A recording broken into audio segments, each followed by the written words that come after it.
సర్వశక్తిమంతుడా, సకల ఆశీర్వాదాలు కారణభూతుడా, నీకు వందనాలు. నీ వాక్యము కొరకు మేమందరం ఎదురు చూస్తున్నాం ప్రభా. మాతో మీరు మాట్లాడండి నా తండ్రి. అయ్యా నా తండ్రి, నీకు వందనాలు ప్రభా. నా ద్వారా, నా ముఖాంతరములో నుంచి నీ దాసులతో మీరు మాట్లాడండి. నీ మాట ప్రభా మమ్మల్ని బ్రతికిస్తుందని, నీ మాట మమ్మల్ని సరిచేస్తుందని, నీ మాట మా ప్రభా మా జీవితాలు గొప్ప కార్యాలు చేస్తుందని మేము ఎదురు చూస్తూ ఉన్నాం ప్రభా. అబ్రహాముతో మాట్లాడిన వాక్కు, ఇస్సాకుతో మాట్లాడిన వాక్కు, యాకోబుతో మాట్లాడిన వాక్కు, ఇజ్రాయేలుతో మాట్లాడిన వాక్కు, ఈ తరములో మాతో కూడా మీరు మాట్లాడి మమ్మల్ని బలపరచమని యేసు నామములో అడుగుచున్నాము తండ్రి, ఆమేన్. అందరం కూర్చుందాం. సర్వాధికారియు నిరంతర స్తోత్రార్హుడైన యేసుక్రీస్తు అతి శ్రేష్టమైన నామంలో దూరాన సమీపాన్ని వాక్యం వింటున్న మీ అందరికీ నా ప్రేమ వందనాలు తెలియజేస్తున్నాను. దేవుడు మిమ్మల్ని అందరినీ బహుగా దీవించునుగాక, ఆమేన్. ఈరోజు ఒక ప్రత్యేకమైన దినముగా అందరూ జరుపుకుంటూ ఉన్నారు. ఈరోజు ఏ దినం చెప్పండి? Fathers day. ఫాదర్స్ డే దినము అందరూ జరుపుకుంటూ ఉన్నారు. మరి ఇది ఎవరు పెట్టారో నాకు తెలియదు, కానీ మనం కూడా జరుపుకోవాల్సిన పరిస్థితి వచ్చింది. అందరి బట్టి దేవునికి మహిమ కలుగును గాక. రైట్. నిజంగా ఈరోజు ఫాదర్ గురించే నేను మాట్లాడాలని ఆశపడుతూ ఉన్నాను. నిజంగా ఒక ఇంటిలో, ఒక కుటుంబ వ్యవస్థలో తండ్రి లేకపోతే ఆ కుటుంబ పరిస్థితి అసలు మనం ఊహించలేము. తండ్రి అనే మాటకు అర్థం ఏంటంటే భారం మోసేవాడని, ధైర్యమని, ప్రతి అవసరత తీర్చేవాడని ఆ మాటకున్న అర్థం. తండ్రి అంటే మనకు ఒక ధైర్యం. చూడండి, భూమి మీద తండ్రి అనేవాడు మనకుంటే నిజంగా నువ్వు ఏ విషయంలో కూడా చింతపడ అవసరం లేదు. ఎలాగైనా సరే నీ కుటుంబాన్ని పోషిస్తాడు. ఏ పైనైనా చేయనివ్వండి, అది కూలి పనా, లేకుంటే ఏదో కంపెనీలో పనా, లేదా ఏదో ఒక డ్రైవింగ్ పనా, లేదు ఏదైనా కావచ్చు, నిన్ను నీ పిల్లలని పోషించగలడు. తండ్రి బాధ్యత కలిగిన వాడుగా ఉంటాడు. ఈ రోజున మనం ఈ స్థితిలో ఉన్నామంటే నీ తండ్రి నీ కొరకు ఎంత కరిగిపోయి ఉంటాడో, ఎంత నలిగిపోతూ ఉన్నాడో ఒకసారి మీరు ఆలోచన చేయండి. ఒక్కొక్కసారి తండ్రి డ్యూటీకి వెళ్ళొచ్చి కొన్ని పరిస్థితుల్లో భోజనం కూడా చేయడండి. నా పిల్లలు తిన్నారా లేదా, నా భార్య తిన్నదా లేదా అని ఆలోచన చేసి ఒక కర్షకులకు పని చేస్తాడు తండ్రి. అలాంటి తండ్రి మనం ఎంతైనా గౌరవించవలసిన పరిస్థితి. అందుకనే బైబిల్ అంటుంది, మీ తండ్రులను మీరు సన్మానించుడి. మన తల్లులను మనం సన్మానించేవారుగా ఉండాలి. ఈ రోజున పరిస్థితి ఎలాగుందంటే, పాత రోజుల్లో అయితే తండ్రిని చాలా గౌరవంగా చూసుకునేవారు. కానీ ఈ కాలంలో చూస్తే తండ్రిని చాలామంది నిర్లక్ష్యపరుస్తూ ఉన్నారు. తల్లిని కానీ తండ్రిని కానీ. మిమ్మల్ని కని పెంచి పెద్ద చేసి పోషించి చదివించి ఒక ఉద్యోగం వచ్చేటట్టుగా చేసి నీకు వివాహం జరిగించి ఒక పొజిషన్లో నీ తండ్రి పెడితే, అలాంటి తండ్రిని మనం ఏం చేస్తున్నామో తెలుసా? నిర్లక్ష్యపరుస్తూ ఉన్నాం.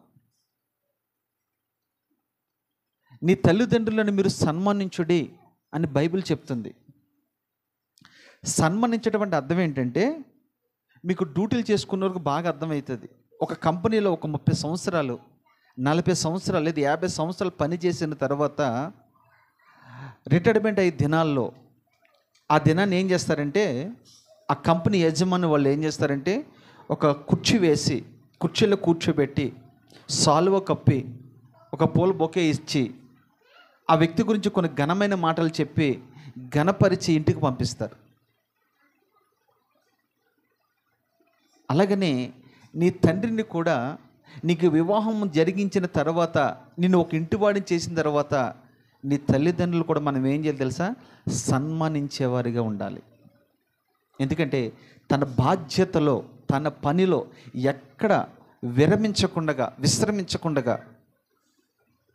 రాత్రింబగళ్ళు నీ కొరకు ప్రయాసపడ్డాడు కదా. అలాంటి తండ్రిని నీవెంతైనా సన్మానించాలి.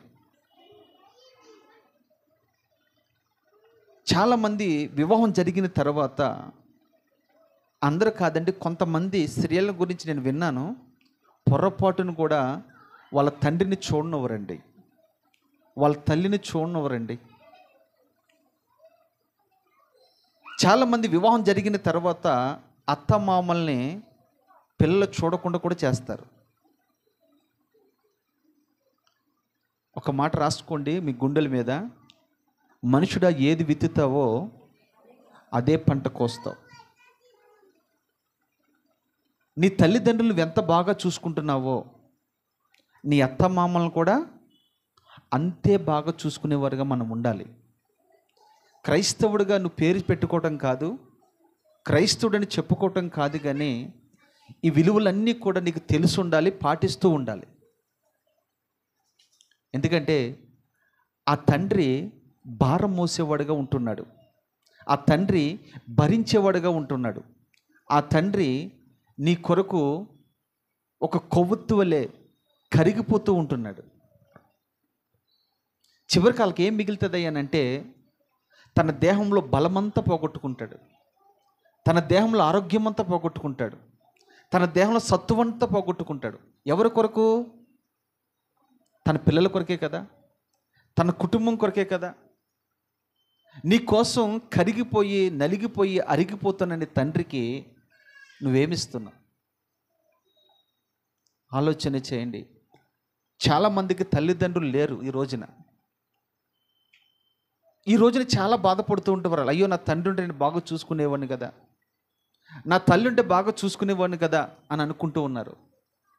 ఉన్నప్పుడే మీరు చూడండి, చనిపోయిన తర్వాత మీరు ఏమి చేయాలి. చాలామంది ఈ రోజుల్లో ఏం జరుగుతుందంటే, నేను బాగా గమనించిన విషయం ఇది, బ్రతుకున్నప్పుడు పట్టిడి అన్నం పెట్టరు, కానీ చనిపోయిన తర్వాత ఊరంతా భోజనాలు పెడతారు.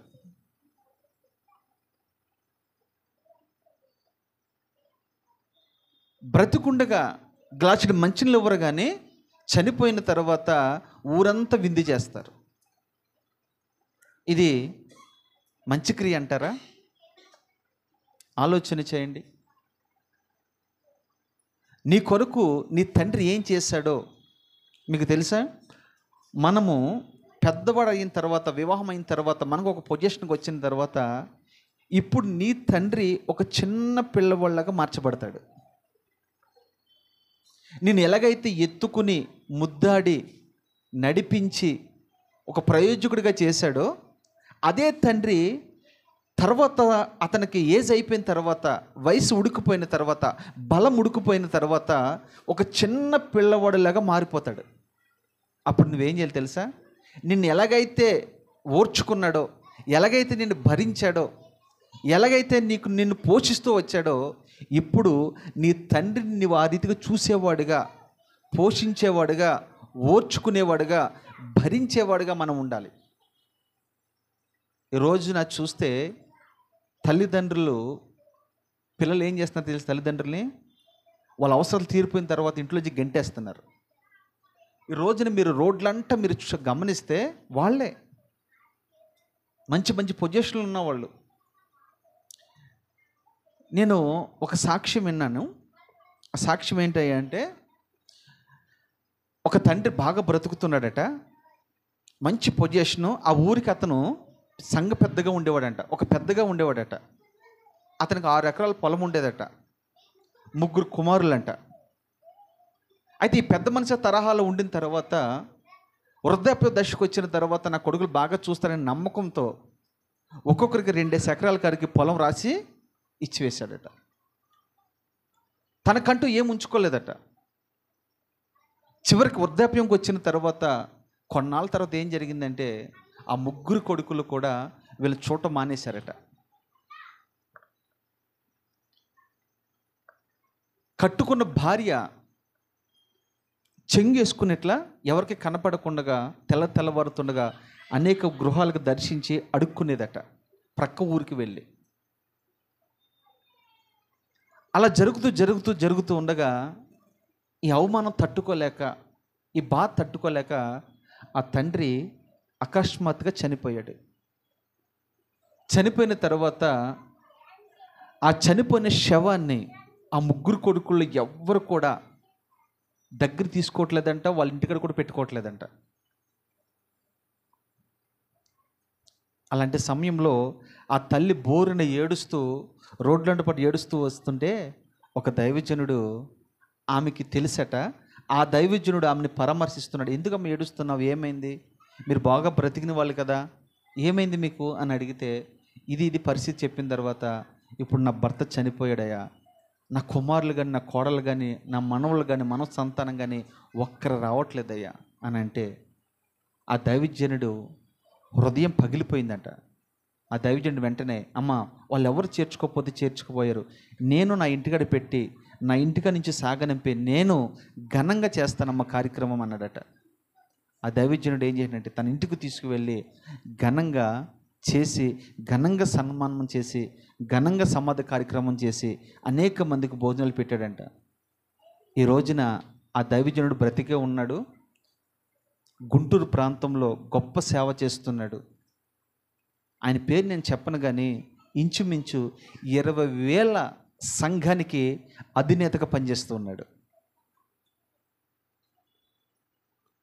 ఎందుకు ఈ విషయం చెప్తూ ఉన్నానంటే, అమ్మ మీరు ఏది చేసినా మీ తల్లిదండ్రులని మీరు సన్మానించకపోతే నువ్వు చేస్తున్న భక్తి వ్యర్థం, నువ్వు పాడుతున్న పాట వ్యర్థం, నువ్వు చేస్తున్న ప్రార్థన వ్యర్థం, నువ్వు దేవుని సన్నిధికి రావడం వ్యర్థమని ప్రభు పెట్ట మీకు మనవి చేస్తూ ఉన్నాను. మీ పరిశుద్ధమైన గ్రంథాలు తెరిచి ఒక వాక్యాన్ని చదువుకుందాం. మొదటి కొరింథీయులకు రాసిన పత్రిక 8వ అధ్యాయము 5వ వాక్యం చదువుకుందాం.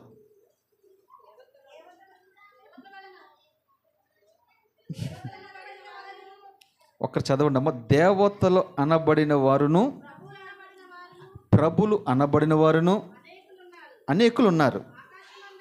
ఆకాశమందైనను భూమి మీదనైనను దేవతలు అనబడినవి ఉన్నను మనకి ఒక్కడే దేవుడున్నాడు. ఆయన తండ్రి, ఆయన నుండి సమస్తము కలిగెను, ఆయన నిమిత్తం మనం ఉన్నాము, మరియు మనకు ప్రభు ఒక్కడే, ఆయన యేసుక్రీస్తు. ఆయన ద్వారా సమస్తము కలిగెను. చలం ఈ మాటలు మీరు అండర్లైన్ చేసుకోండి. ఎవరికైనా చెప్పడానికి కూడా మీకు ఒక ఆలోచన ఉంటుంది. ఈ మాట జాగ్రత్తగా మీరు గమనిస్తే, ఈ భూమి మీద ఎంతోమంది దేవుళ్ళు, దేవతలు, తండ్రులు అనబడిన వారు ఉన్నారట. అలాగే ఆకాశమందు కూడా ఉన్నారు. ఇది మీకు బాగా తెలుసు కదా. అయ్యా మనకి ఎంతమంది దేవుళ్ళు ఉన్నారయ్యా అని మామూలుగా అడిగితే ఏం చెప్తారు? ఒకరు కాదు, ఇద్దరు కాదయ్యా, 33.5 కోట్ల దేవతలు, దేవుళ్ళు మనకున్నారని చెప్తారు. ఇంటికి ఒక దేవుడు ఉన్నాడు. ఇంటిలో ఎంతమంది ఉంటే అంతమందికి ఒక్కొక్కరికి ఒక్కొక్క దేవుడు, ఒక్కొక్క దేవత ఉన్నారు. కానీ ఇవెవరు కాదు అని స్పష్టంగా వాక్యం సెలవిస్తుంది. మీకు దేవుడు ఒక్కడే, మీ సృష్టికర్త ఒక్కడే, మిమ్మల్ని సృష్టించిన వాడు ఒక్కడే. ఎందుకంటే ఆయన ఒక్కడే గనుక సృష్టిలో ఉన్న ప్రతిదీ కూడా ఒక్కొక్కటిగా ఆయన సృష్టించాడు. ఆకాశంలో ఎన్ని ఉన్నాయి? ఒకటే. సూర్యుడు ఎంతమంది ఉన్నారు? చంద్రులు, భూమి, సముద్రము ఒకటే. అన్నీ ఒక్కొక్కటే. ఎందుకంటే ఆ ఒక్క దేవుడు గనుక ఒక్కొక్క దాన్ని సృష్టించాడు. ఈ దేవుడు ఎవరయ్యానంటే నీ కొరకు పరమును విడిచి భూమికి దిగి వచ్చినవాడు. ఎవరయ్యే తండ్రి అనంటే నీ కొరకు శ్రమలు అనుభవించినవాడు. ఎవరు ఈ తండ్రి అంటే నీ కొరకు నలగొట్టబడినవాడు. ఎవరు ఈ తండ్రి అంటే నీ కొరకు సిలువ ఎక్కినవాడు. ఎవరు ఈ తండ్రి అంటే నీ కొరకు ప్రాణం పెట్టినవాడు. ఎవరు ఈ తండ్రి అంటే నీ కొరకు రక్తాన్ని చిందించినవాడు. ఎవరు ఈ తండ్రి అని అంటే నీ కొరకు చనిపోయినవాడు. ఎవరు ఈ తండ్రి అంటే నీ కొరకు సమాధి చేయబడినవాడు. ఎవరు ఈ తండ్రి అంటే నీ కొరకు సమాధిని గెలిచినవాడు. ఎవరు ఈ తండ్రి అంటే ఈ తండ్రి మరణపు ముళ్ళను విరిచినవాడు. ఎవరు ఈ తండ్రి అంటే పరలోక రాజ్యానికి ఆరోహణమై వెళ్ళినవాడు. ఈ భూమి మీద ఈ తండ్రిని తప్ప ఎవరిని నువ్వు తండ్రిగా భావించకూడదు. ఈ తండ్రి నీ కొరకు సమస్తము చేసి వెళ్ళాడు. సమస్తము సృష్టించి వాటిలో నిన్ను నన్ను పెట్టి ఈ రోజును కూడా పోషిస్తున్న ఆ కన్న తండ్రిని నువ్వు సన్మానిస్తున్నావా? నువ్వు ఘనపరుస్తున్నావా? ఆలోచన చేయి. ఇందాక చెప్పాను మీకు, సన్మానించడం అంటే ఏంటంటే ఆయన్ని మనము ఘనపరచటం, ఆయన గురించి చెప్పటం, ఆయన గురించి పాడటం, ఆయన గురించి ఆరాధించటం, ఆయన గురించి అనేక మందికి తెలియపరచడం. నా తండ్రి గొప్పవాడు, నా తండ్రి పూజనీయుడు, నా తండ్రి ఆరాధికుడు. ఈ భూమి మీద అలాంటి తండ్రి ఎవ్వరికి లేరు అని నువ్వు సవగర్వంగా చెప్పగలగాలి. చాలామంది యేసుక్రీస్తు ప్రభుని సొంత తండ్రిగా అంగీకరిస్తారు కానీ ఎక్కడ చెప్పుకోరు. తండ్రి అనే దేవుణ్ణి, యేసుక్రీస్తు ప్రభు మంచివాడు, నేను నమ్ముకున్నాను, ఆయన అంటే నాకు బాగా ఇష్టం అని నీ మనసులోనే ఉంచుకుంటావు, నీ హృదయంలో ఉంచుకుంటావు. నీ మంచి తండ్రి అయితే అనేక మందికి చెప్పవా? నీ భర్త మంచోడైతే ఎంతమంది చెప్తావు నువ్వు? నీ భార్య మంచిదైతే ఎంతమంది చెప్తావు నువ్వు? నీ పిల్లలు మంచోళ్ళైతే ఎంతమందికి చెప్తావు నువ్వు? కానీ నీ కన్న తండ్రి గురించి ఎవరికైనా చెప్పావా? అంటే చెప్పుకోలేకపోతున్నావంటే అర్థం ఏంటో తెలుసా? ఆయన ఇంకా నువ్వు పరిపూర్ణంగా అంగీకరించలేదన్నట్టు.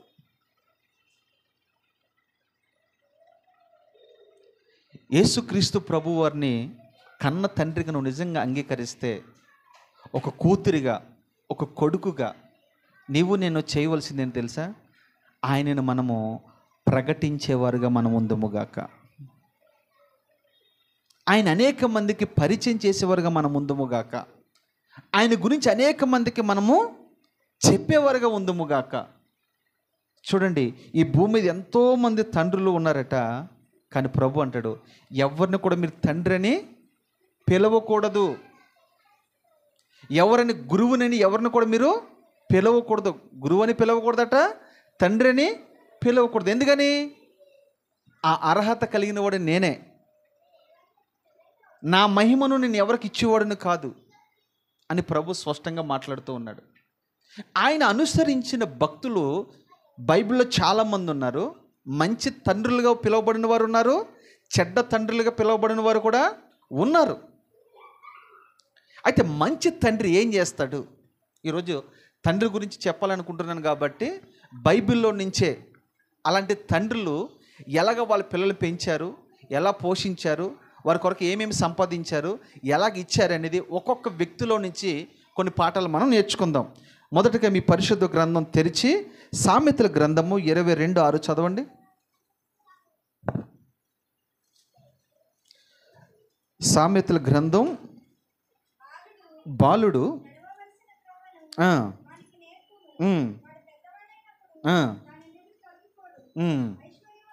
చాలమ్మా.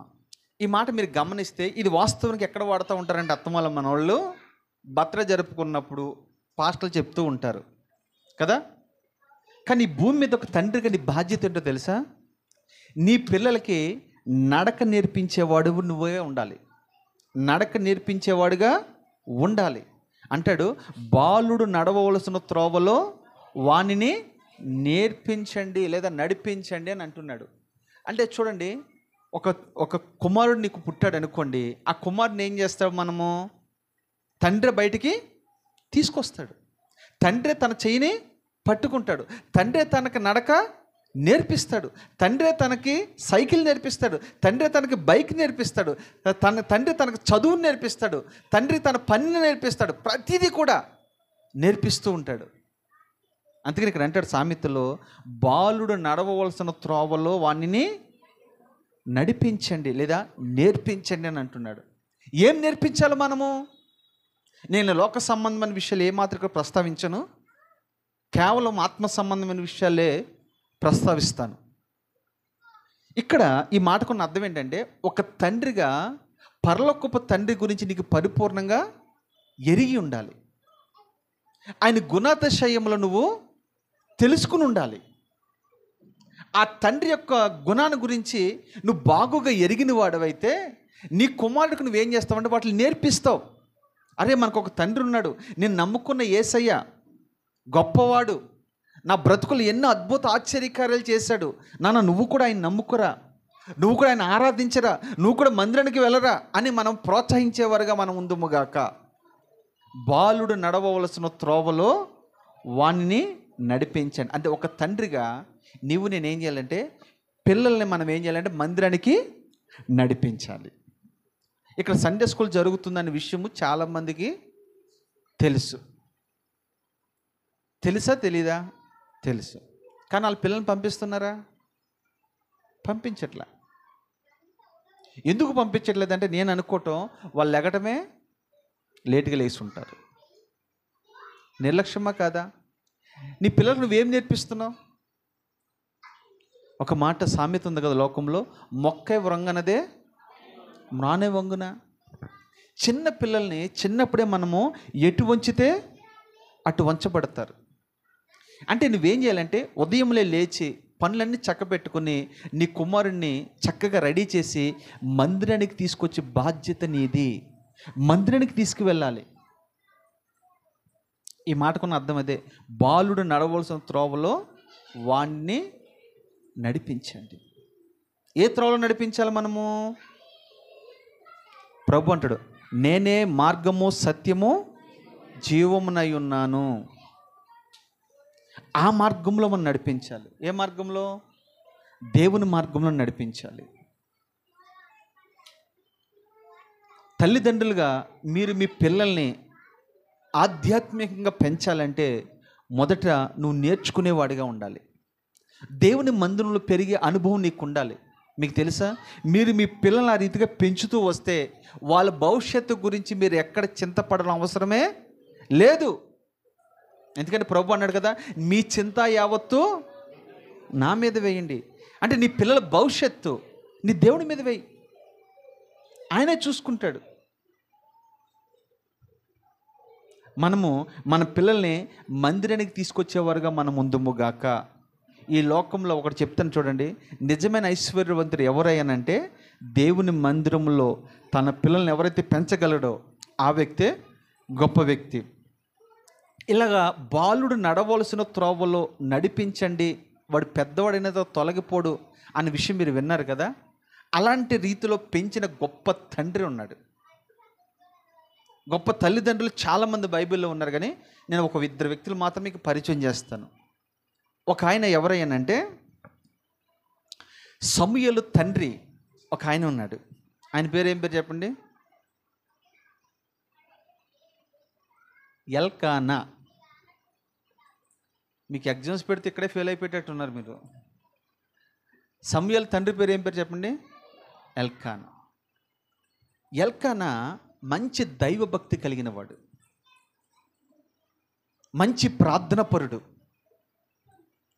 దేవుని యందు అసంచలమైన విశ్వాసం కలిగిన వాడు. ఆయన యొక్క భక్తిని గురించి, ఆయన యొక్క దైవికం గురించి మనం నేర్చుకోవాలంటే, ఒక రోజును ఆయనకి ఇద్దరు భార్యలు ఉంటారు. ఒక ఆమె పేరేమో హన్న, రెండవ పేరేమో పెనీనా. పెనీనాకి పిల్లలు ఉంటారు, హన్నకు పిల్లలు ఉండరు. అయితే అన్నని అనేక మంది సూటుపోటు మాటల చేత వేధిస్తూ ఉంటారు. చివరికి తన సవితిగా ఉన్న ఆమె కూడా తనని సూటుపోటు మాటల చేత వేధిస్తూ ఉంటుంది. అయితే ఈ ఎల్కానా ఒక మాట అంటాడు, అమ్మా ఎందుకు నువ్వు ఏడుస్తున్నావు, ఎందుకు నువ్వు బాధపడుతున్నావు, 10 మంది కుమారుల కంటే నేను నీకు చెప్పండి శ్రేష్ఠుని కాదా? నేనే నీకు కుమారుని అనుకో. చూడండి, భర్తగా ఉండవలసిన వ్యక్తి ఇక్కడ కుమారుడిగా మార్చబడుతూ ఉన్నాడు. కుమారుడిగా ఎలాంటి అవసరతలో కుమారుడు ఒక తల్లిదండ్రులకు తీరుస్తాడో నేను అలాగ నీకు తీరుస్తానమ్మా అని చెప్పగానే చెప్తూ ఉన్నాడు. అలాంటి గొప్ప తండ్రి ఓదార్చటం వల్ల, ధైర్యపరచటం వల్ల ఎక్కడ కూడా ఏ విషయంలో కూడా హన్నాని నువ్వు గొడ్రాలివి, నీకు పిల్లలు కలగలేదు, నువ్వు ఇంటికి వచ్చిన కాడ శని పట్టింది అని సూటుపోటు మాటలు ఏమాత్రం అతను అనలేదు. ఈరోజు పిల్లలు లేకపోతే వాళ్ళ బాధ అంతా ఇంత కాదండి. ఒక పక్కన అత్తమామలు తిడతారు, ఒక పక్కన తోటికోళ్ళు తిడతారు, ఒక పక్కన బంధువులు తిడతారు, ఒక పక్కన రక్త సంబంధికులు ఆ వ్యక్తిని ఏ శుభకార్యానికి పిలవరు. ఎంతమంది ఎన్నన్నా ఓర్చుకుంటుందేమో కానీ భర్త ఏమనన్నా భార్య ఓర్చుకోలేదు. మంచి తండ్రి ఇతను, మంచి భర్త కూడా. ఈ వ్యక్తిలో నుంచి మనం ఏం నేర్చుకోవచ్చు అంటే సమూయేలుని చాలా జాగ్రత్తగా దేవుని మందిరంలో పెంచాడండి. తండ్రి సహకారం లేకుండా చాలామంది ఏమనుకుంటారంటే సమూయేలు పెంచబడ్డానికి, ఈ రీతికి ఆశీర్వదించబడ్డ వాళ్ళ తల్లే కారణం అనుకుంటారు. నేను అంటాను, ఒకవేళ భర్త అనుబంధించకపోతే మందిరానికి వెళ్తుందా? చెప్పండి. భర్త అనుమతించకపోతే, భర్త మందిరానికి వెళ్ళమని చెప్పకపోతే, భక్తిపరుడు కాకపోతే వాళ్ళిద్దరు మందిరానికి వెళ్ళేవారండి? ఒక మాట రాయబడి ఉంటుంది, ఇంటికి వెళ్తే చదువుకోండి. ఏటేటా షిలోక ప్రార్థన మందిరంలోకి వెళ్ళి బలి అర్పించుతూ ఉండేవారట వాళ్ళు. ఈయన నుంచి మనం ఏం నేర్చుకోవచ్చు తెలుసా? ఒక తండ్రిగా ఈ లోకంలో ఏది సంపాదించినా సంపాదించకపోయినా నీ పిల్లల కొరకు నువ్వేం సంపాదించాలి తెలుసా? భక్తిని సంపాదించి ఇచ్చేవాడుగా నువ్వు ఉందువుగాక. సమూయేలు అదే చేశాడు. ఆస్తిపాస్తుల కంటే కూడా, లోకంలో ఉన్న వాటన్నిటికంటే కూడా గనుడైన దైవజనుణ్ణి, గనుడైన దేవుణ్ణి పరిచయం చేశాడు. ఈ రోజున సమూయేలు పరిస్థితి ఏంటి తెలుసా? చిన్నతనము నుండి అదే బాలుడు నడవలసిన త్రోవలో నడిపించాడు. అలా నడిపించారండి. నడిపించిన తర్వాత నాకు ఆ వాక్యం చదువుతున్న భలే ఆశ్చర్యం కలుగుతుందండి. ఏంటి తెలుసా? బాలుడైన సమూయేలు అంట మందసము దగ్గరికి వెళ్ళిన తర్వాత అంట మందసముకు మ్రొక్కెను అని ఉంటుంది అక్కడ. ఎప్పుడు మ్రొక్కాడట? బాలుడుగా ఉన్నప్పుడే, బాల్యముగా ఉన్నప్పుడే. ఇప్పుడు మన పిల్లలను కూడా మనం చూసుకుందాం, కంపేర్ చేయండి మీరు. మన పిల్లలు మన మందిరంలో ఎలాగుంటున్నారు, ఆ రోజుల్లో సమూయేలు ఎలాగున్నాడు? నేను అంటాను, క్రమశిక్షణ లేకపోతే మన పిల్లలు మనము పెంచలేం. బాలుడిని మనం శిక్షించాలి, ఒక్కొక్క సమయంలో శిక్షించాలి, ఒక్కొక్క సమయంలో గద్దించాలి, ఒక్కొక్క సమయంలో బుద్ధి చెప్పాలి, ఒక్కొక్క సమయంలో ప్రేమించాలి. అన్నీ ఉండాలి. ప్రేమ ఒకటే కాదు. ఆ ప్రేమ ఒక రోజున ఏం చేయాలి తెలుసా? నీకు శత్రువుగా మార్చబడుతుంది. అన్నీ ఉండాలి. ప్రేమించేది ఉండాలి, గద్దించేది ఉండాలి, శిక్షించేది ఉండాలి, అన్నీ ఉండాలి. పిల్లల్ని అలా పెంచకపోతే రేపొద్దున్న వాడు పెద్దవాడైన తర్వాత త్రోవ తప్పిపోతాడు, నీకు విరోధైపోతాడు. అప్పుడు చేతిలో నువ్వు అంటావు, నీ కుమారుడు గురించి దైవజనుడి దగ్గరికి వచ్చి, అయ్యా నా కుమారుడు కొరకు ప్రార్థన చేయండి. ఎవడు ప్రార్థన చేసినాడు బాగుపడ్డాడు. ఎందుకంటే వాడు ఆల్రెడీ తప్పిపోయాడు, వాడు ఆల్రెడీ పాడైపోయాడు, నాశనం అయిపోయాడు. వాడి గురించి ఎంత ప్రార్థన చేస్తే ఉపయోగం ఏమని చెప్పండి? అది నీ చేతి, నీ పిల్లల భవిష్యత్తు నీ చేతిలోనే ఉంది. ఈ రోజున సమూయేలు గురించి మనం ఆలోచన చేస్తే, దాను మొదలుకొని బేర్షెబ వరకు గొప్ప దైవజనుడిగా పిలువబడుతూ ఉన్నాడు, గొప్ప నాయకుడిగా పిలువబడుతున్నాడు, గొప్ప ప్రవక్తగా పిలువబడుతున్నాడు, గొప్ప యాజకుడిగా పిలువబడుతున్నాడు, గొప్ప దీర్ఘదర్శిగా పిలువబడుతున్నాడు, గొప్ప న్యాయాధిపతిగా కూడా పిలువబడుతున్నాడు. కారణం ఏంటి? ఏ స్కూల్లో జాయిన్ చేసింది వాళ్ళమ్మ?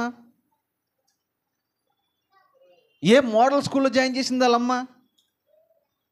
ఈ రోజున పోటీ పడి పిల్లల్ని పెద్ద పెద్ద స్కూల్లో జాయిన్ చేస్తున్నారు.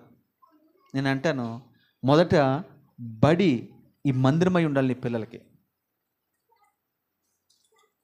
బుద్ధి జ్ఞానము సర్వ సంపదలు నా దేవునిలోనే ఉన్నాయి.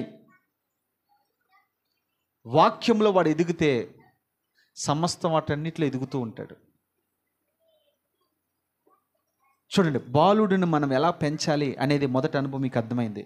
రెండోదిగా మనం చూస్తే తిమోతిని మనం గమనించవచ్చు. తిమోతి మంచి దైవభక్తి కలిగిన వాడు, ఒక దైవజనుడు ద్వారా మంచి సాక్ష్యము పొందుకున్నవాడు. ఎవరి దైవజనుడు? అపోస్తలుడైన పౌలు అంటాడు, తిమోతి, నీ అవ్వలో ఉన్న విశ్వాసము, నీ తల్లిలో ఉన్న భక్తి, ఈ రెండు కలిపి నీలో నేను చూశానయ్యా.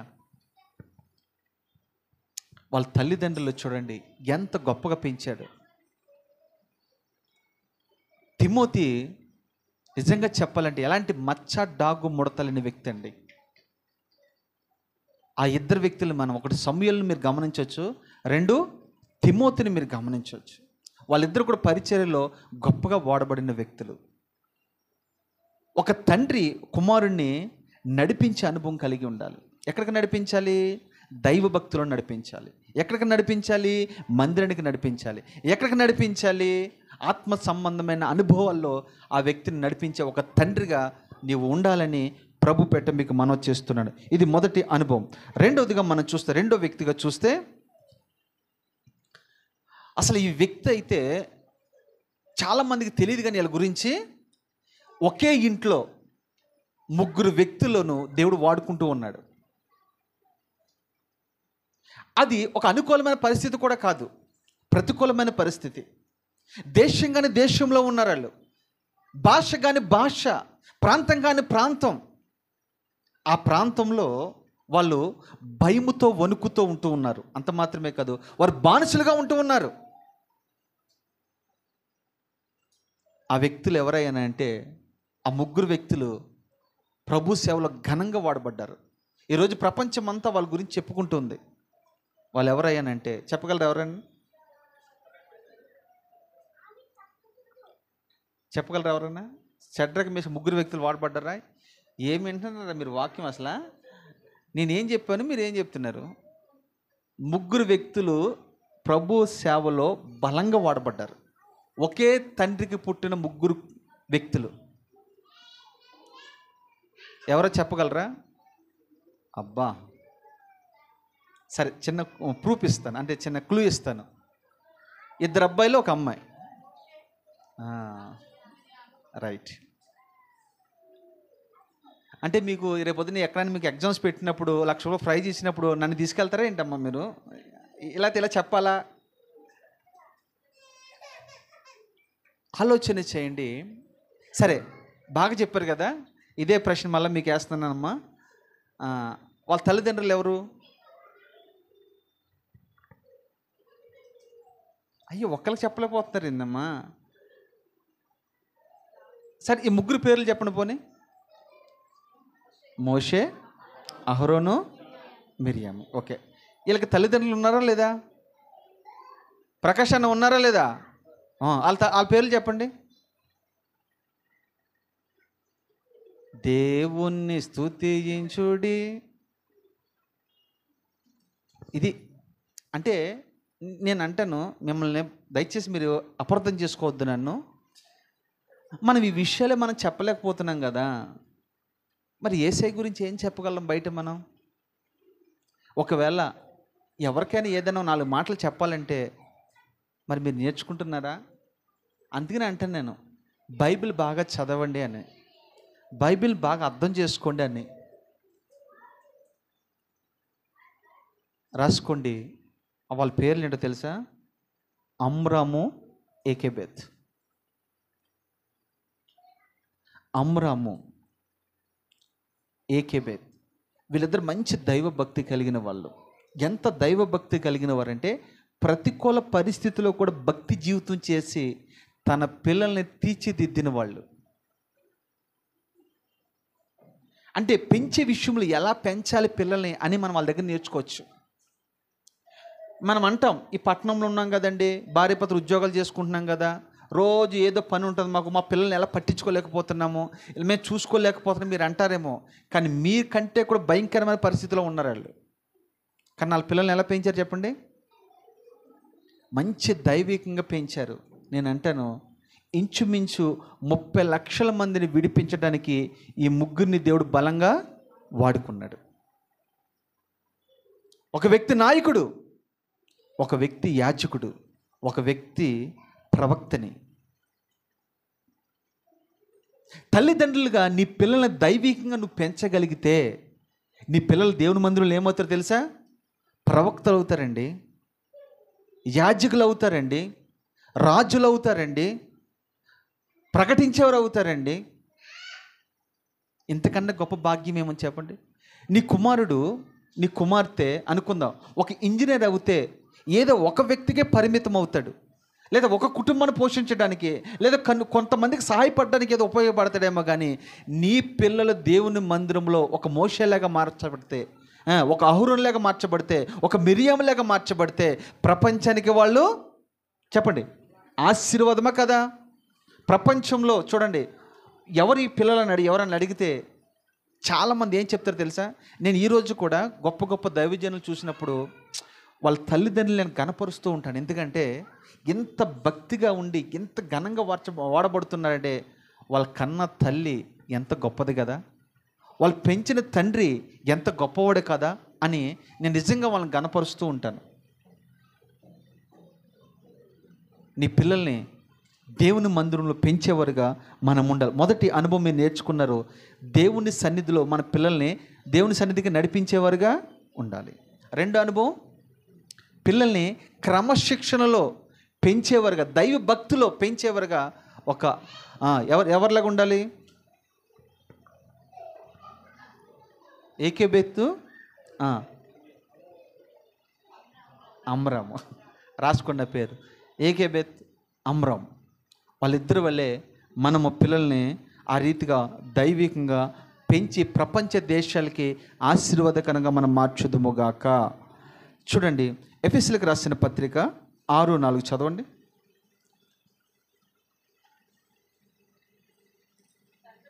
తండ్రులారా, మీ పిల్లలకు కోపం రేపక ప్రభు యొక్క శిక్షలోను, చూడండి బోధలోను వారిని పెంచుడి.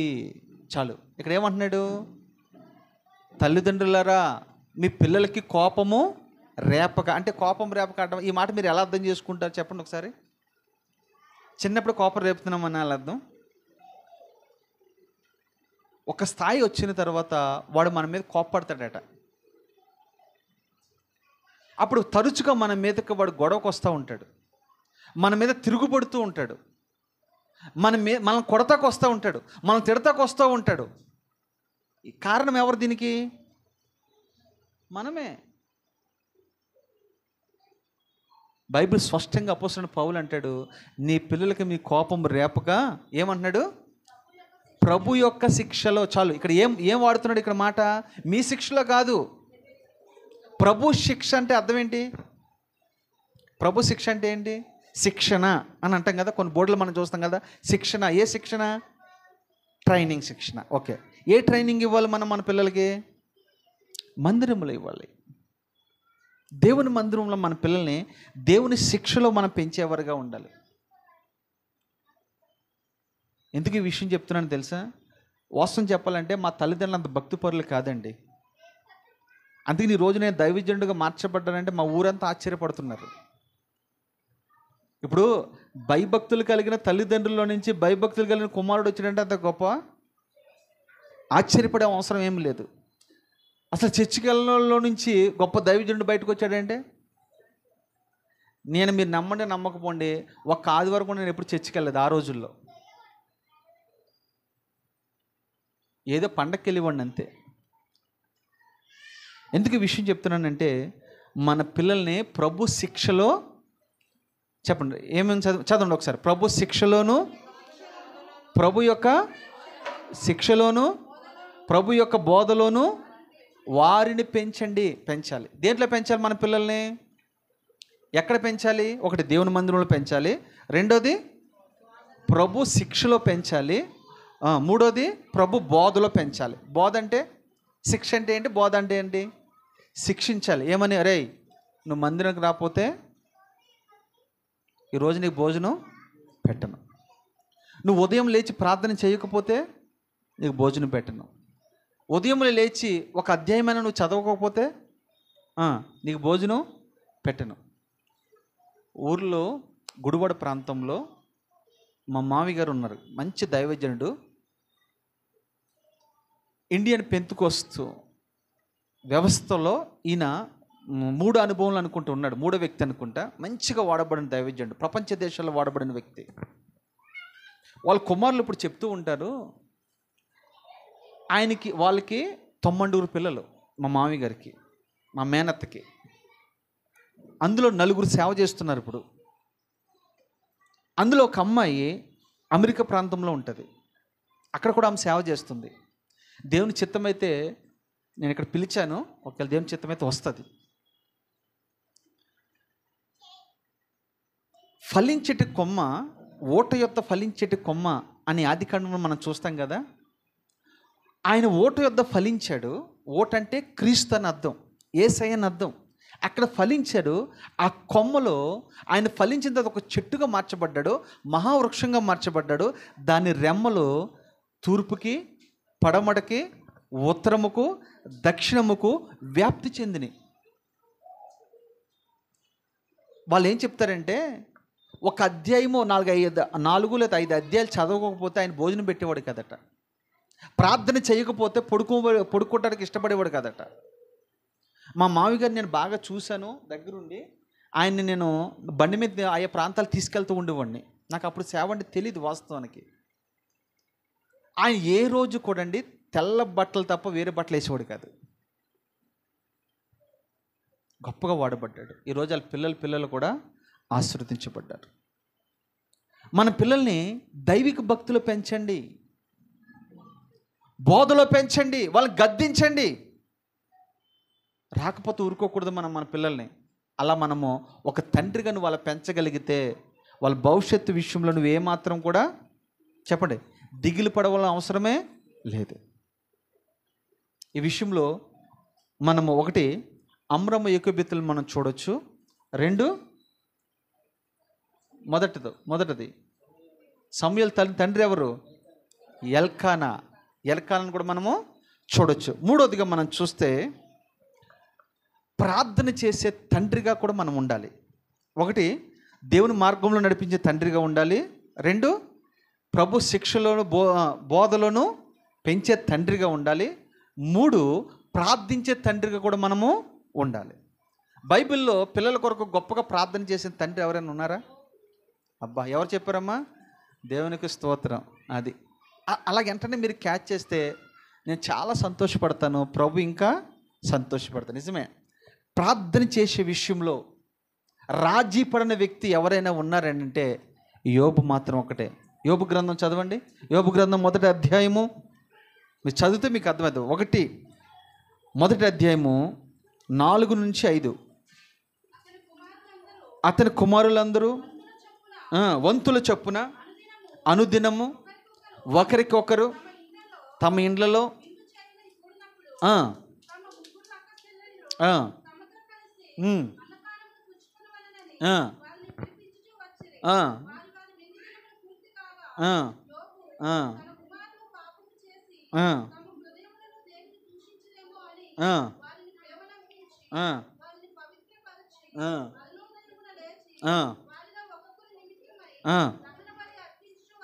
చాలమ్మా, చదివమ్మా మాట.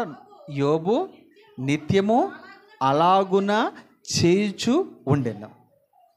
మంచి తండ్రి, బాధ్యత కలిగిన తండ్రి, ప్రార్థనాపరుడైన తండ్రి బైబిల్లో ఎవరైనా ఉన్నారంటే పిల్లల విషయంలో యోబు మాత్రమే. యోబుకి ఎంతమంది పిల్లలు? అయ్యో 7. ఎంతమంది మొత్తం చెప్పాలి? ఎంతమంది? 10 మంది. ఓకే. ఎంతమంది కుమారులు, ఎంతమంది కుమార్తెలు? 7 కుమారులు, 3 కుమార్తెలు. ఓకే. వీళ్ళంట ప్రతి ఒక్కరిని సెట్ చేశాడు. ప్రతి ఒక్కరు మంచి మంచి పొజిషన్లో ఉన్నారు. ఒక్కొక్క రోజు ఒక్కొక్క ఇంటికి వెళ్ళి భోజనం చేస్తూ ఉన్నారు. భోజనం చేస్తూ ఉన్నప్పుడు వాళ్ళు ఎక్కడైనా దేవుని దూషించారేమో అని తమ హృదయంలో దేవుని ఏమైనా దూషించారేమో, అవమానించారేమో, మాకేంట్లే, మా పొజిషన్ ఏంట్లే, మాకు మంచి ఉద్యోగం ఉంది, మంచి వ్యాపారం ఉంది, మంచి స్థితిగతులు కలిగి ఉన్నాం, మాకేంట్లే అన్నట్టు ఒకవేళ గర్వించారేమో అని తమ మనసులో గర్వించారేమోనని ఎవరు గ్రహించారు? తండ్రి అని యోబు గ్రహించాడు. గ్రహించి వాళ్ళని పిలవనంపించాడు, తన యొద్దకు పిలవనంపించి వాళ్ళని అడుగుతూ ఉన్నాడు, అరే మీరు విందు చేస్తున్నారు కదా, భోజనం చేసుకుంటున్నారు కదా, మంచిగా భోజనాలు చేస్తున్నారు కదా, మంచిగా బ్రతుకుతున్నారు కదా, ఎరా బాబు ఎక్కడైనా దేవుని దూషించావా? నీకు కలిగిన దాన్ని బట్టి అతిశయపడ్డావా? నీ భోజనాన్ని బట్టి అతిశయపడ్డావా? నీ వస్త్రాలు బట్టి అతిశయపడ్డావా? నీ కలిగిన స్థితిగతులను బట్టి అతిశయపడ్డావా? ఎక్కడైనా దేవుని దూషించావరా అని ఒక్కొక్కరిని అడుగుతూ ఉండేవాడట. అడిగి వాళ్ళు ఏమైనా తప్పు చేస్తుంటే వెంటనే అతను ఏం చేసేవాడు తెలుసా? వాళ్ళని పవిత్రపరిచి, అంటే పవిత్రపరచడం అంటే అర్థమేంటి తెలుసా? వారిని గద్దించేవాడట, వాళ్ళని బుద్ధి చెప్పి సరి చేసేవాడట. ఎలా సరి చేసేవాడంటే, ఒక రాయి ఉందనుకోండి, రాయికి షేప్ ఉండదు కదా, అప్పుడు కంసాలు ఏం చేస్తాడంటే ఒక సుత్తి శాన పట్టుకుని ఏదేదైతే ఎగస్ట్రాగా ఉన్నాయో, ఏదైతే ఆ రాయికి రూపం లేకుండా చేస్తున్నాయో వాటన్నిటిని ఏం చేస్తాడు? చెక్కి వేస్తాడు. అలాగా వాళ్ళు ఒకవేళ గర్వము అనేది ఏమైనా ఉందేమో, అహంకారం ఏమైనా ఉందేమో, డాంబికం ఏదైనా ఉందేమో, ఇవన్నీ కూడా యోబు ఏం చేసేవాడంటే చెక్కుతూ ఉండేవాడు, సరి చేస్తూ ఉండేవాడు. ఒక మంచి తండ్రిగా నువ్వు ఉండాలంటే నువ్వేం చేయాలి తెలుసా? మంచి ప్రార్థన పరుడుగా కూడా నువ్వు మార్చబడాలి. ప్రార్థన చేయడం మాత్రమే కాదు, నీ పిల్లలు కాలేజీకి వెళ్ళొచ్చారా, స్కూల్కి వెళ్ళొచ్చారా, ఉద్యోగాలకి వెళ్ళొస్తున్నారా, వ్యాపారానికి వెళ్ళొస్తున్నారా, వచ్చిన తర్వాత వాళ్ళని నిలదీసి అడిగే బాధ్యత నీకుంది. అడగాలి, ఏమ్మా కాలేజీకి వెళ్తున్నావు కదా, ఎంత టైం అయిందేంటి, ఇన్ని గంటల కాలేజీ అయిపోద్ది కదా, గమనించాలి. నువ్వు అడగాలి. ఒకవేళ రాత్రి ఎక్కువ ఫోన్లు చూస్తూ ఉందనుకో, ఎందుకు చూస్తున్నావు, ఏం చూస్తున్నావు నువ్వు అని నువ్వు గమనించేవాడిగా నువ్వు ఉండాలి. అలాగే నీ పిల్లలను పెంచేవాడిగా ఉండాలి. ఇక్కడ మంచి ప్రార్థన పరుడుగా యోబు కనబడుతున్నాడు కదా. నేను అంటాను, నీ ప్రార్థన నీ పిల్లలకి ఎలా ఉంటుందో తెలుసా? తోడుగా ఉంటుంది. మీ పిల్లలు కాలేజీకి వెళ్తున్నారా, స్కూల్కి వెళ్తున్నారా, నువ్వు ఉదయం లేచినట్టు ఏం చేయాలి తెలుసా? వారికి ప్రార్థన చేసి పంపించేవాడుగా ఉండాలి. నేను ఈరోజు కూడా నా పిల్లలకి ప్రార్థన చేసి పొద్దున్న పంపిస్తాను. అలాగ ప్రార్థన చేస్తూ ఉండగా ఒక్కొక్కసారి నాకు సమయం లేనప్పుడు వాళ్ళే ప్రార్థన చేసుకుని వెళ్ళిపోతారు. ఒక్కొక్కసారి స్కూల్ అడుగుతారంట, మీ పరిస్థితి ఏంటి అలాగేలాగా అంటే, ప్రార్థన చేయమంటే వెంటనే వాళ్ళు ప్రార్థన చేస్తారు, పాట పాడమంటే వెంటనే పాట పాడతారు మా వాళ్ళు. ఇదంతా ఎక్కడ నేర్చుకున్నారు వాళ్ళు? చెప్పండి, ఎక్కడ నేర్చుకున్నారు? తండ్రి దగ్గర. చూడండి, ప్రార్థన చేసే తండ్రిగా నువ్వు ఉండాలి. నీ పిల్లల కొరకు ఉదయం లేచి యోబులాగా, అయ్యా నా పిల్లలకు మంచి భవిష్యత్తునివ్వండి అయ్యా, మంచి జీవితాన్ని ఇవ్వండి అయ్యా, మంచి ప్రార్థన పరులుగా తీర్చండి అయ్యా, మంచి ప్రకటించేవారుగా తీర్చండి అయ్యా, అనేక ఆత్మ సంపాదించేవారుగా చేయండి అయ్యా, గొప్ప సేవకుడిగా చేయండి అయ్యా, గొప్ప ప్రవక్తలుగా చేయండి అయ్యా, మాకంటే గొప్పగా మా పిల్లలు వాడబడాలయ్యా అన్నట్టుగా నీ పిల్లల కొరకు నువ్వేం చేయాలి తెలుసా? ప్రార్థన చేయాలి. ఆ ప్రార్థన ఏం చేస్తా తెలుసా? నీ బిడ్డకి కంచెవలే ఉంటుంది, కాపుదల ఉంటుంది. ఆ ప్రార్థన నీ బిడ్డలకు తోడుగా ఉంటుంది. ఎక్కడ వారు పాపంలో పడిపోకుండా ఆ ప్రార్థన ఏం చేస్తా తెలుసా? ప్రాకారంగా ఉంటుంది. ఎక్కడ వారు చెడిపోకుండా దేవుడు నీ ప్రార్థన వారికి ఏం చేస్తా తెలుసా? కాపుదలగా పెడతాడు. అందుకని యోబు పిల్లలు ఎక్కడ పాపం చేసినట్టు కానీ బైబిల్ ఎక్కడ మనకి రాయపడలా. రైట్, ప్రార్థన చేసే తండ్రిగా కూడా మనము ఉండాలి. మొదటి అనుభవం ఏంటి చెప్పండి? నడిపించేవాడిగా మనం ఎక్కడ నడిపించాలి?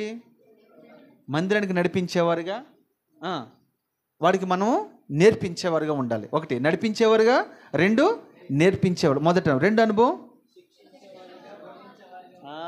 అది బాగా చెప్పారు. ఇప్పుడు శిక్షించేవారుగా బోధించేవారుగా ఉండాలి. ఇలా ఎవరు చేశారు? అమ్రోను, ఏకేబెత్. ఓకే, వీళ్ళు వాళ్ళ రీతిగా శిక్షించారు, గద్దించారు, బోధించారు, సరిచేశారు. కనుకనే లక్షలాది మందికి ఆశీర్వాదకరంగా వారిని మార్చబడ్డారు. రైట్. 3 అనుభవం, ప్రార్థన చేసేవారుగా మనం ఉండాలి. రైట్. 4 అనుభవం కూడా మనం చూద్దాం. ఆదికాండము 31 అధ్యాయము 40 వాక్యం చదువుకుందాం. మంచి తండ్రి తన పిల్లల కొరకు ఆస్తిని సమకూరుస్తాడు. చెప్పండి, చదవండి అమ్మ. మళ్ళీ గట్టిగా చదువునానా. పగటి ఎండకును రాత్రి మంచుకును నేను క్షీణించిపోతుని, నిద్ర నా కనులకు దూరమాయను. చాలమ్మా, ఈ ఒక్క విషయం మీరు గమనించండి. అక్కడ ఏమేమి రాయబడింది? అక్కడ ఎవరి గురించి రాయబడింది? ఇది ఎవరు ఈ మాటలు పలుకుతున్నారు? అమ్మ, ఈ మాటలు పలుకుతుంది ఎవరు? యాకోబు. యాకోబు తండ్రిని విడిచిన తర్వాత 20 సంవత్సరాలు పదనరాములో మామ ఇంటిలో కలువు చేశాడు. కలువు చేస్తున్నప్పుడు దరిదాపుగా చాలా సంవత్సరాలు, అంటే 20 సంవత్సరాలు జీతాన్ని మార్చుకుంటూ వచ్చాడు, మోసం చేసుకుంటూ వచ్చాడు, దగా చేస్తూ వచ్చాడు. అప్పుడు చివరి క్షణాల్లో ప్రభువే దర్శించి లాభంతో మాట్లాడి, నువ్వు మోసం చేస్తున్నా, మోసం నేను చూస్తూ ఉన్నా, నువ్వు యాకోబు విషయంలో మంచిగానే చెడ్డగాను మాట్లాడకూడదు సుమి. తను చేసిన కష్టార్జితం తనకి ఇచ్చి నువ్వు పంపించాలి తన ఇంటికి. తన తండ్రి ఇంటికి వెళ్ళిపోతున్నాడు. ఎక్కడ నువ్వు అడ్డపడకూడదని కూడా చెప్పాడు ప్రభు. అయితే అక్కడ ప్రభు దీవించాడు, ఆశీర్వదించాడు, ఉన్నతమైన అనుభవం కలిగి ఉన్నాడు. ఇక్కడ అంటాడు యాకోబు, ఒక తండ్రి వేదన ఇదే, తండ్రికి ఉన్న ఆవేదన ఇదే, పిల్లల దగ్గర చెప్పే విధానం కూడా ఇదే. అక్కడ ఏమంటాడంటే, ఒక్కొక్క మాట అండర్లైన్ చేసుకోండి, ఒకసారి చదువునానా.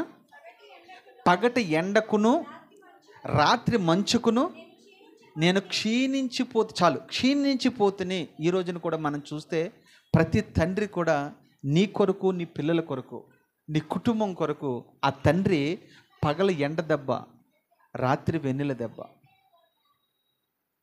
ఒక కర్షకుల్లాగా పనిచేసి క్షీణించిపోతూ ఉన్నాడట. ఇందాక చెప్పాను కదా మొదట్లో, ఆరోగ్యం అంతా క్షీణించిపోద్ది, బలమంతా క్షీణించిపోద్ది, తనకున్న ఆశలన్నీ క్షీణించిపోతాయి. అవేమీ లెక్క చేయడు. మంచి బట్టలు కట్టుకున్నానా లేదా అని తండ్రి ఎక్కడ కూడా ఆలోచన చేయడు.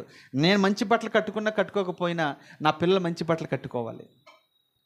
నేను చిన్నగా చదువుకున్నాను, నా పిల్లలు పెద్దగా చదువుకోవాలి. నేను సైకిల్ మీద తిరుగుతున్నాను, నా పిల్లలు బండి మీద తిరగాలి. ఇది మనం ఆలోచించేది కదా. నేను అంటాను, ఈ ఆలోచన మంచిదే, కానీ దీనికంటే విశేషంగా ఈ 3 అనుభవాలు ఏవైతే ఉన్నాయో మనం అవి నేర్చుకుంటూ ఉండాలి. ఒక తండ్రిగా ఇక్కడ అంటాడు, నీ కొరకు మేము ఆ పిల్లల కొరకు ఎండకి ఎండాడంట, వానకి తడిచాడంట, క్షీణించిపోయాడంట. ఒకప్పుడు యాకోబు చాలా అందగాడండి. ఎప్పుడైతే 20 సంవత్సరాలు కలువు చేశాడో తనకున్న రూపమంతా కోల్పోయాడు, తనకున్న అందమంతా కోల్పోయాడు, తనకున్న బలమంతా కోల్పోయాడు. కోల్పోయి ఎలా మార్చబడ్డాడు తెలుసా? చివరికి తన మాటల్లోనే మీరు వింటే మీకు అర్థమవుతుంది.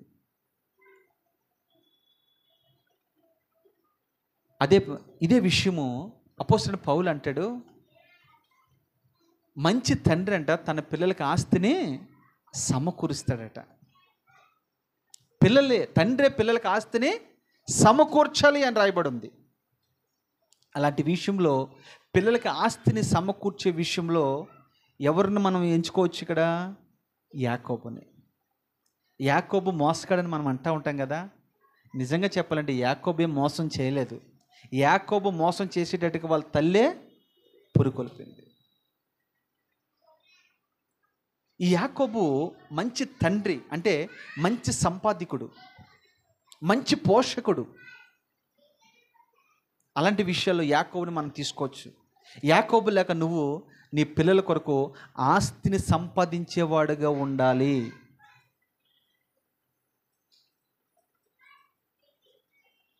ఒక తండ్రి బాధ్యత ఏంటో తెలుసా? ఆస్తిని కూడా మనము సంపాదించి వాళ్ళకి అప్పగించి మనము వెళ్ళేవారిగా ఉందముగాక. రైట్. తర్వాత ఇంకొక అనుభవం కూడా మనం చూస్తే, తర్వాత 31:18 కూడా చదవమ్మా. అదే ఆదికాండము. కానాను దేశం నుండి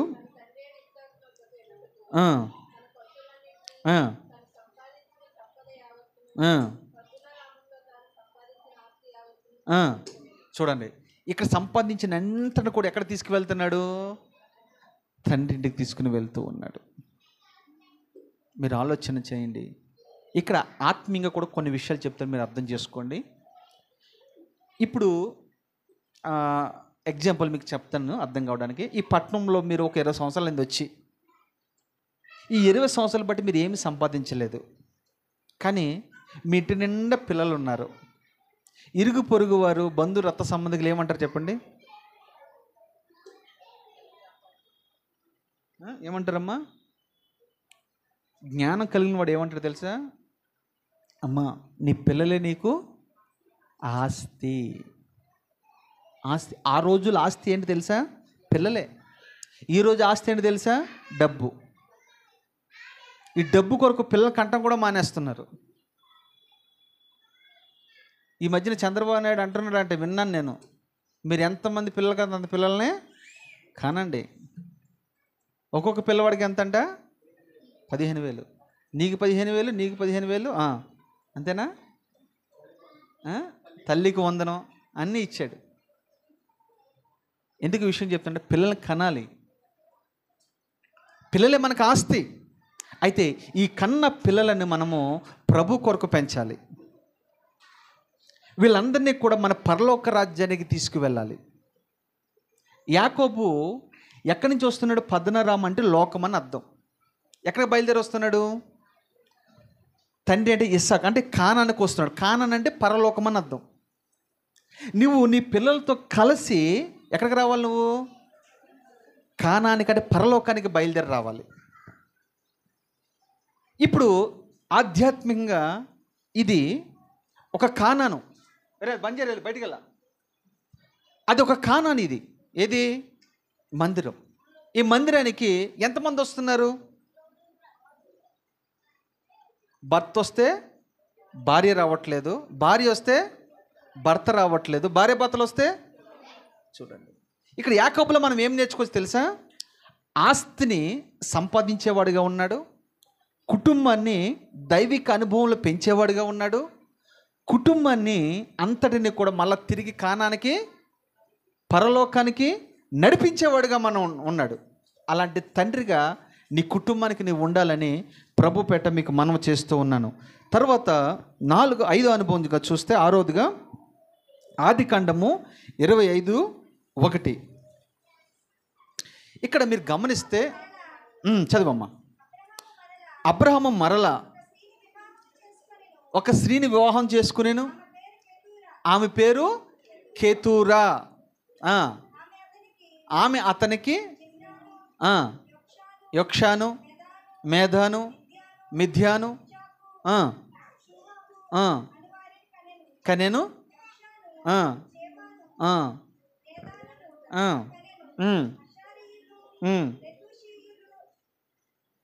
పర్లేదు, చదువురామ్మా, తొందరగా చదువు.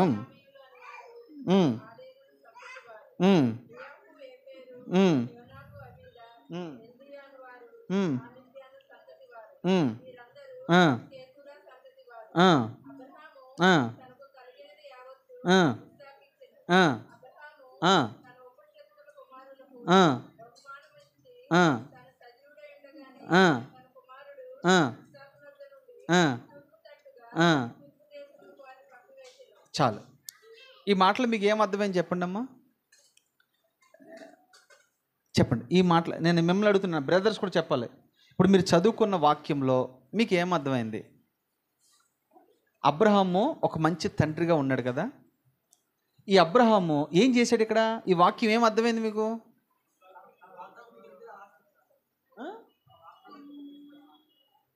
సరిగ్గా చెప్పాలి. ఏంటని చెప్పు.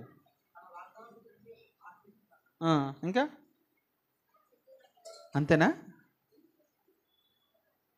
ఇక్కడ మీరు గమనిస్తే ఈ తండ్రి ఏం చేయడు తెలుసా, వృద్ధాప్యంకి వచ్చిన తర్వాత మరణ దినములు దగ్గరగా వచ్చిన సమయంలో, వృద్ధుడిగా అయిన దినాల్లో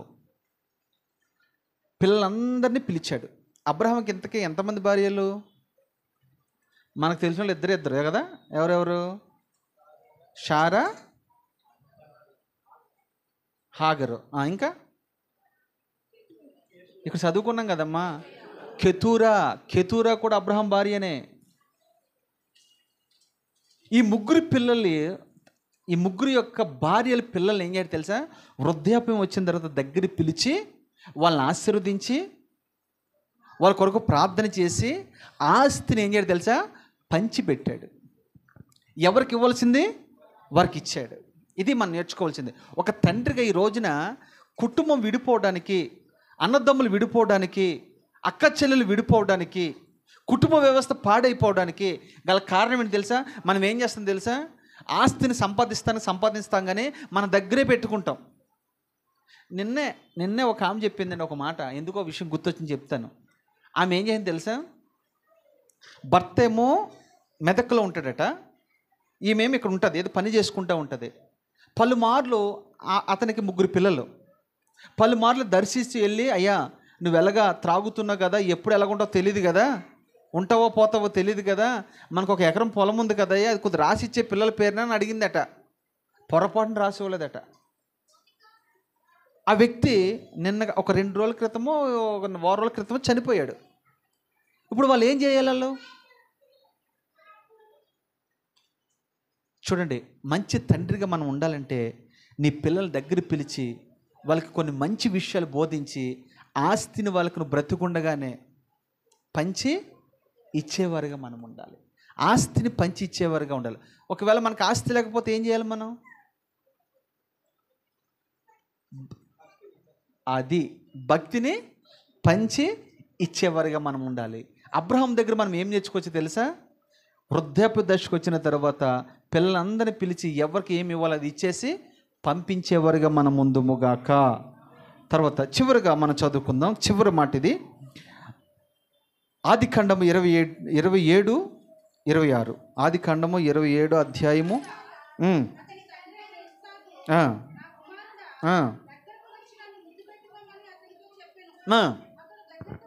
అతని దగ్గరికి వచ్చి అతను ముద్దు పెట్టుకుని, అప్పుడు అతడు అతని వస్త్రంలో వాసన చూసి అతను దీవించట్లా, నేను ఇదిగో నా కుమారుని సువాసన, చేను సువాసన వలె ఉన్నది, ఆకాశపు మంచును భూసారమును